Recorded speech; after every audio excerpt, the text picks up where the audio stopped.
voilà, enquête de moralité. Est-ce que au-delà de compétences et tout dafa war a am loolu obligatoirement.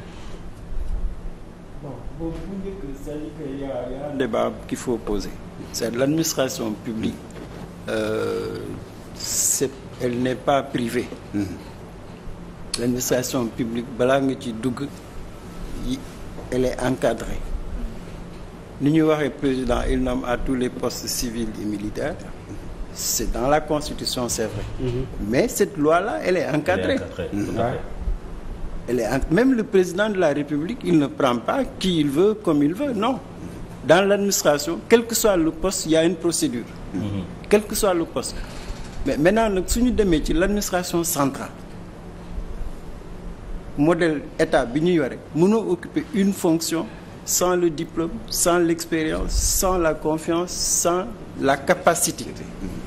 C'est le service public qu'il faut à tous les postes. Muy enseignant bi, muy l'administratif, muy le préfet, mais c'est comme ça que fonctionne notre État.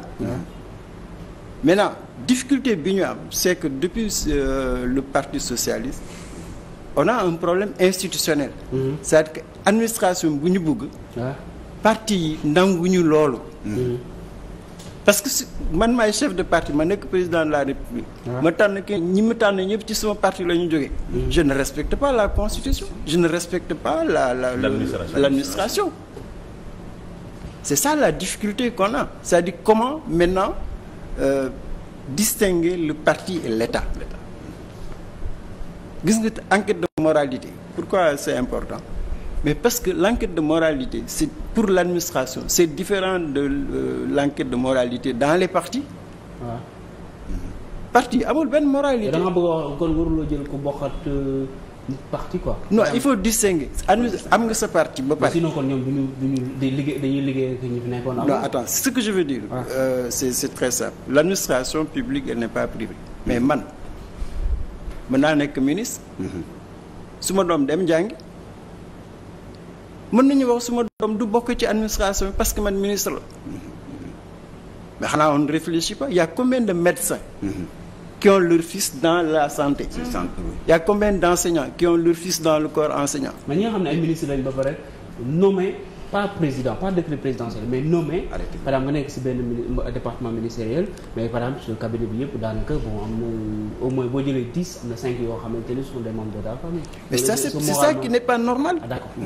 C'est ça qui n'est pas normal. Mais wax naa la démb tout ñoom ñëpp muy PDS APR ñoom ñëpp. Tu vois dans les grandes sociétés ku fa nekk DG sa mbokk ngay jël. Ça tout le monde le sait. Da ngay dem ci boîte tukulóor rek ngay dégg nga dem beneen bi olof rek ngay dégg. mais proposition de loi bi Aminata Touré defoon c'est une solution wala. Mais c'est une des solutions. C'est une des solutions. C'est-à-dire que président de la République warul nommer doomam.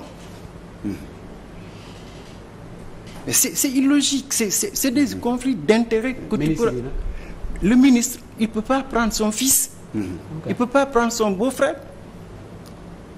Mais tant qu'on ne rompt pas avec cette mentalité-là, une administration, elle sera politisée, elle sera familiale, elle sera religieuse. Mais personne n'a le courage d'affronter ça. C'est que, pour moi, le débat de fond, on le fuit. C'est quoi le débat de fond? L'administration publique, elle n'est pas une administration familiale, religieuse, ethnique, tout ce que tu veux. Il faut distinguer. Li ma wax enquête de moralité bi mooy poste baa ngi nii gis nga amul fi benn poste moi je te le dis dans l'administration ngay recruter sans que mu am une procédure établie. mais damaa bëggoon ñëw si Adama si loolu mais boo xam ne dafa am benn question bu ma ñëw si sama xel léegi.